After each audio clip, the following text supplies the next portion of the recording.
Hi, I'm John Green. This is Crash Course World History, and today we're going to talk about Russia, which means we get to talk about this guy again. We haven't talked about Russia much so far because, one, it's complicated, and two, я actually говорю по-русски a little bit because I had some Russian in college, and that makes it difficult to mispronounce things, which is my thing. Mr. Green, why'd you take Russian? Well, because I had this big crush on a Russian major, but anyway, I'm sure I'll still mispronounce everything.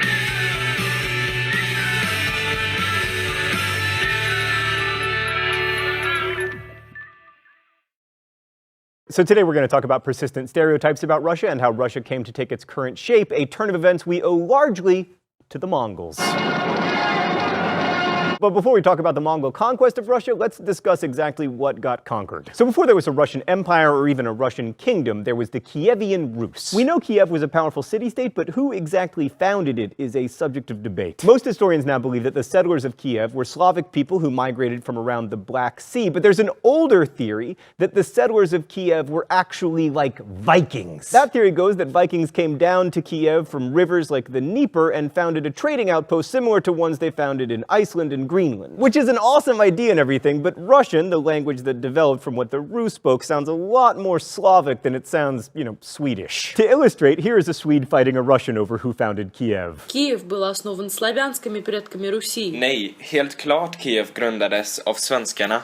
Right. Okay, so trade was hugely important to Kiev. Almost all of their wars ended with trade concession treaties, and their law codes were unusually devoted to the subject of commerce. The Rus traded raw materials like fur, wax, and also slaves. We're not going to venture into the astonishingly intense etymological debate over whether the word Slav derives from the Latin word for slave, because there is nothing more terrifying and verbose than an etymologist flame war. But yeah, the Rus traded slaves. They also relied upon agriculture, and your relationship to the land determined both your social status and your tax burden. And if you ever fell into tax debt, which a lot of peasants did, then you became bonded to the land you farmed for the rest of your life. I guess that slave-like dynamic is okay as a model for social organization, but if you step on the proletariat for too long, you might end up with a communist revolution, but I'm getting way ahead of myself. A couple more things about Kiev. First, the ruler of Kiev was called the Grand Prince, and he became the model for future Russian kings. Also, the early Grand Princes made a fateful decision. They became Byzantine Christians. According to legend, Prince Vladimir chose to convert the Rus to Byzantine Christianity in the 11th century. He purportedly chose Christianity over Islam because of Islam's prohibition on alcohol, saying, "Drink is the joy of the Russian." Anyway, the Kievan Rus eventually fell in 1240 when these guys showed up and replaced them. By that time, the Rus had been at war with pastoral nomads for centuries, from the Khazars to the Pecheneg to the Cumans,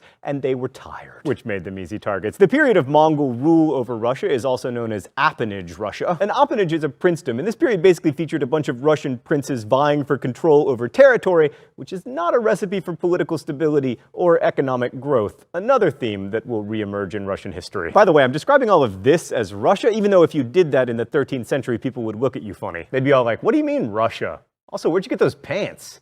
And all those teeth? You smell pretty." Right, so to discuss how important the Mongols were to Russia, let's go to the thought bubble. The Mongols did set up the Khanate of the Golden Horde in Russia, but it didn't leave much lasting impact on the institutions of the region, which had already been set up by the Kievans. But they did bring about a population shift, away from the south, where Kiev was, toward the northeast. This was partly to get away from the Mongols and their massacring, but that noted, the Mongols were comparatively light rulers. They were happy to live in their yurts and collect tribute from the ever-bickering Russian princes, and all the princes had to do in exchange for their relative freedom was recognize the Mongol Khans as their rulers and allow the Mongols to pick the Grand Prince from among the Russians. Perhaps most importantly, Mongol rule cut the Russians off from the Byzantines and further isolated them from Europe, leaving Russia not Byzantine, not European, and not really Mongol either, since they hated the Mongols and generally believed that the Mongols were a scourge sent from God to punish them for their sinfulness and everything. But the Mongols did help propel Moscow to prominence, and in doing so, created the idea that this was Russia. And as an aside, they also did what Napoleon, Hitler, and many others couldn't. The Mongols successfully conquered Russia in the winter. Thanks, Thought Bubble. So how did the Mongols help catapult Moscow and its princes to prominence? Well, first, they named Muscovite princes the Grand Prince on more than one occasion. More importantly, the Muscovite princes won, that is to say, purchase the right to collect tribute on behalf of the Khan from other princes. That's a good gig because it's easy to skim a little bit off the top before you send it down the line to the Mongols. Which is precisely what the Muscovite princes did to enrich themselves. One prince who was particularly good at this was known as Ivan Kalita. Using my Russian, I can tell you that translates to Johnny Moneybags. As my Russian professor would tell you, I'm a creative translator. All this loot helped Moscow expand their influence and buy up principalities. The Mongols also helped them more directly by attacking their enemies. Plus, Moscow was at the headwaters of 4 rivers, which made it well positioned for trade, and because they were kind of the allies of the Mongols rarely attacked them, which meant that lots of people went to Moscow because it was relatively safe, including churchy people, and in fact, Moscow became the seat of the Eastern Orthodox Church in 1325 when the Metropolitan Peter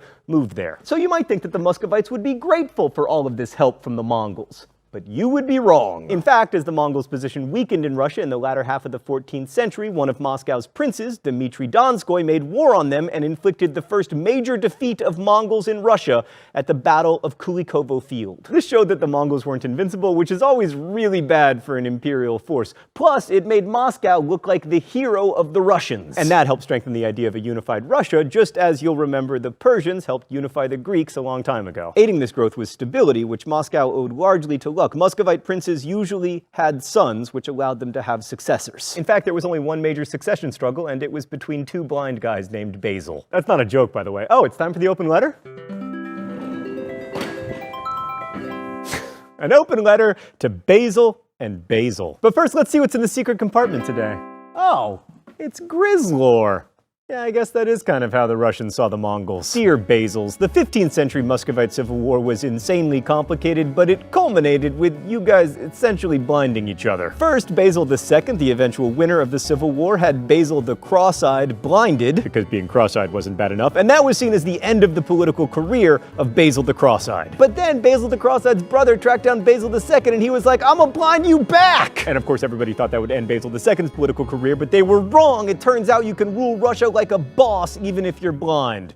Best wishes, John Green. After Basil the Blind came the real man who expanded Moscow's power, Ivan III, later known as Ivan the Great. First, he asserted Russian independence from the Mongols and stopped paying tribute to the Khan, after the Khan had named him Grand Prince, of course. Then, Ivan purchased, negotiated for, or conquered multiple appanages, thus expanding Muscovite power even more. Ivan later declared himself sovereign over all Russians and then married the niece of the last Byzantine emperor, thus giving him even more legitimacy, and he took the titles autocrat and czar, which means Caesar. Basically, Ivan created the first centralized Russian state, and for doing that, he probably deserves the title the Great. And that would be a great place to stop, except then we wouldn't see the kind of absolute rule that characterized Russia for most of the rest of its history, even unto Putin.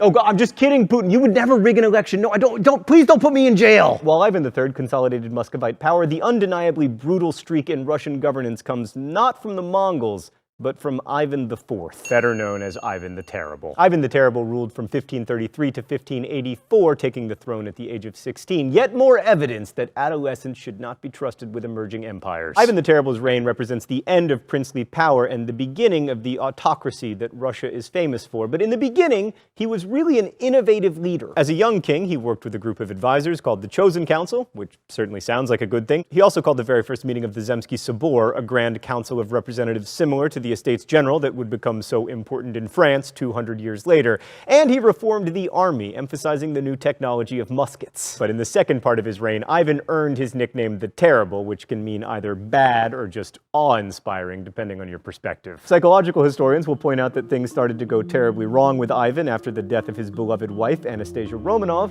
or they might point to the fact that he enjoyed torturing animals when he was a kid. Regardless, Ivan set out to break the power of the nobility, the former princes and landowners called the boyars. They were the last link to princely rule, and after an odd episode that saw him briefly abdicate, Ivan returned to Moscow and declared that he had the right to punish all traitors and evildoers. To help him in this effort, Ivan created the Oprichniki, a corps of secret police who rode around on black horses wearing all black, whose job it was to hunt down and destroy any enemies of the Tsar. See also Nazgul and Dementors. So this was the first of Russia's purges, and over the latter half of Ivan's reign, whole towns were destroyed. It was in effect a civil war, except with no resistance. One historian called it a civil massacre. In the end, Ivan the Terrible established absolute control of the Tsar over all the Russian people, but he also set the precedent of accomplishing this through terror, secret police, and the suspension of law. And that would echo through the ages of Russian history. I mean, until Vladimir Putin heroically put an end to it. His little eyes.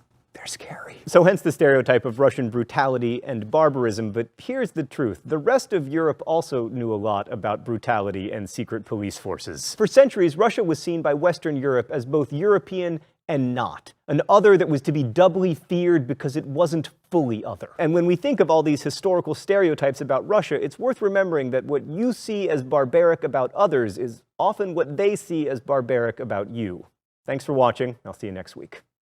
Crash Course is produced and directed by Stan Miller. Our script supervisor is Danica Johnson. The show is written by my high school history teacher, Raoul Meyer, and myself, and our graphics team is Thought Bubble.